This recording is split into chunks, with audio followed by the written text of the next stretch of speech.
This will be a fun video today.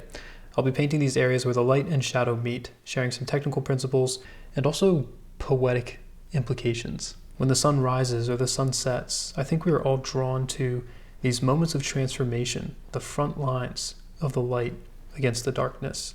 We find beauty and meaning here, and so we shouldn't take this area lightly. It has the power to convey form, to convey likeness, and the power to really make someone linger on your painting. I received this critique submission from Zsuzsi, really beautiful work. We've got a strong impression of form, great value control, just so confidently painted. I really struggle with proportions and conveying proper likeness.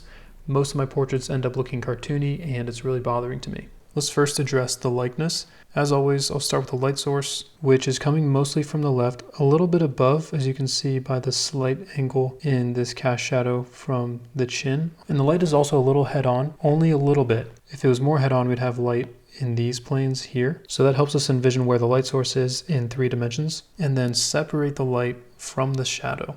And I'm painting this on top of the reference image, but I would do the same thing freehand. I'd put down some general markers and then immediately focus on the shadow shapes before building up the rest of the painting, because this separation is actually going to define the likeness as long as I get my shapes right.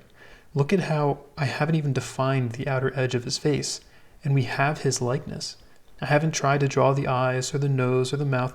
I've just carefully captured the shapes and angles of where the light and shadow meet. It's fascinating how we ultimately recognize someone by how the light falls on their face. I feel like it's very appropriate for our dualistic nature. The light and shadow defines who we are. So if you're struggling with proportions and likeness, checking the shapes of light and shadow could really help you get back on track.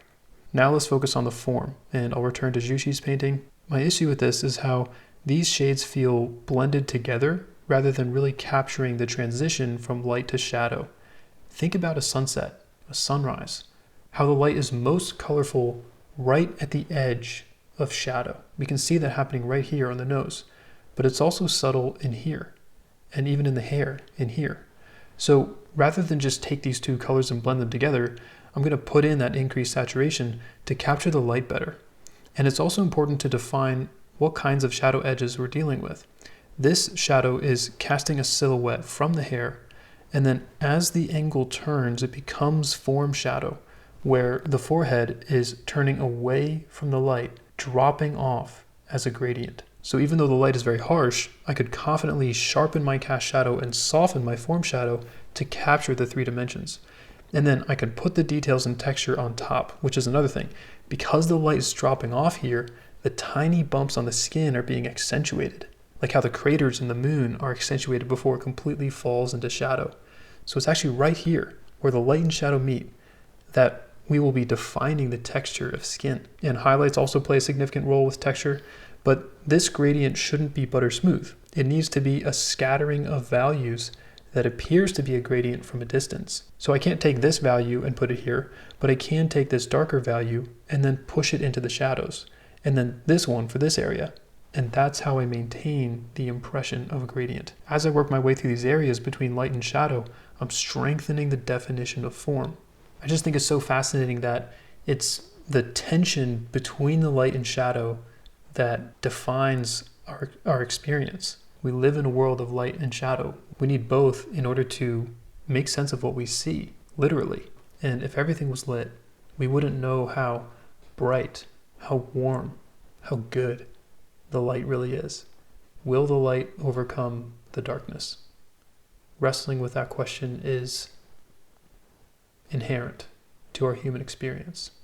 Coming back to these technical principles, in the proportions, don't neglect the shapes of light and shadow. They're critical for capturing the likeness. For color, the lights will generally be more colorful than the shadows. The shadows will be relatively gray, but then if you just look within the light and compare the shades there, there's often more color right before it meets the shadow. For edges, cast shadows typically have sharp edges, form shadows typically have soft edges, and then for details and texture, it's important to understand that the light is how we see. The light is visual information, so the more light that we have shining on something, that area should have more visual information, therefore more details. And you can especially define the texture where the light and shadow meet, because that light could be raking across subtle nuances of form.